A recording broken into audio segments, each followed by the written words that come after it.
Kiper China sindir kemenangan timnas Indonesia hanya ditentukan lewat penalti. Penjaga gawang China, Wang Dalei memberikan tanggapan mengenai hasil akhir serta permainan selama 90 menit lebih melawan timnas Indonesia. Sebelum kita lanjut, yang belum subscribe tinggalkan jejak kalian guys, jangan di skip biar gak salah paham. Lanjut.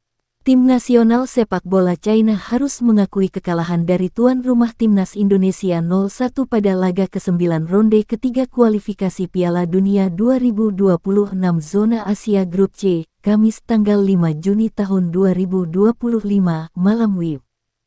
Bermain di Stadion Utama Gelora Bung Karno, Jakarta, China kalah lewat gol tunggal oleh Romania via eksekusi penalti di penghujung babak pertama.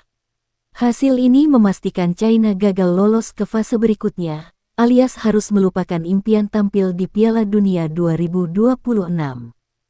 China masih terpaku di posisi juru kunci grup C dengan nilai 6. Sudah tidak bisa lagi mengejar perolehan angka Arab Saudi maupun timnas Indonesia untuk bersaing ke ronde keempat. Sementara timnas Indonesia dipastikan lolos ke putaran keempat kualifikasi Piala Dunia 2026 Zona Asia. Indonesia menemani Arab Saudi ke babak berikutnya, setelah Arab Saudi mengalahkan Bahrain 2-0.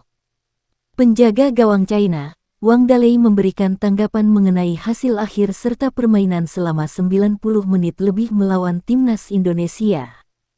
Ia menganggap permainan timnas Indonesia biasa saja, dan justru diakuinya lebih berbahaya di pertemuan pertama. Dalam pertemuan pertama di Qingdao pada tanggal 15 Oktober tahun 2024, Indonesia sangat dominan meski harus kalah 1-2 dari China saat itu.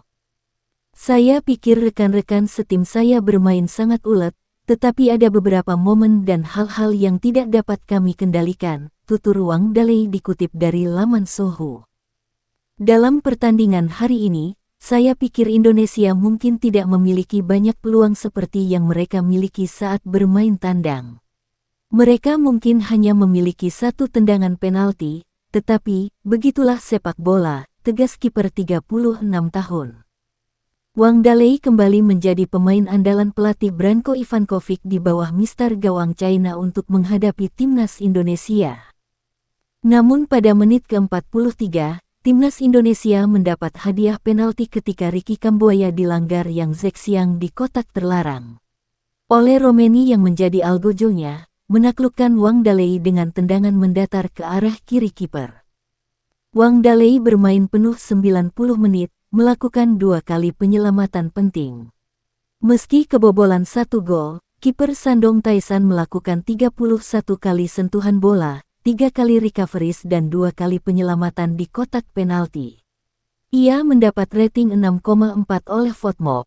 Sementara itu, pelatih timnas China, Branko Ivankovic, memberikan selamat kepada timnas Indonesia setelah mengalahkan timnya. Kami sudah tahu Indonesia kuat, situasi mereka sangat bagus, semoga mereka meraih hasil yang mereka harapkan. Saya juga sudah tahu bahwa ini akan berat, apalagi menimbang cuacanya, tetapi pemain sudah berusaha sampai menit-menit akhir, katanya. Branko lalu mendoakan timnas Indonesia sukses jika lolos ke putaran 4. Pada akhirnya kami tahu bahwa ini adalah pertandingan yang sulit, apalagi kami tampil dengan pemain muda, jadi untuk para pemain yang tampil saat ini, terutama pemain muda yang ikut tampil, semoga mereka bisa menjadi masa depan buat China, tegas pelatih asal Kroasia. Oke guys, itu dia sindiran kiper asal China setelah mengalami kekalahan atas Indonesia 1-0 di SUGBK. Salam sehat, salam olahraga, bye-bye.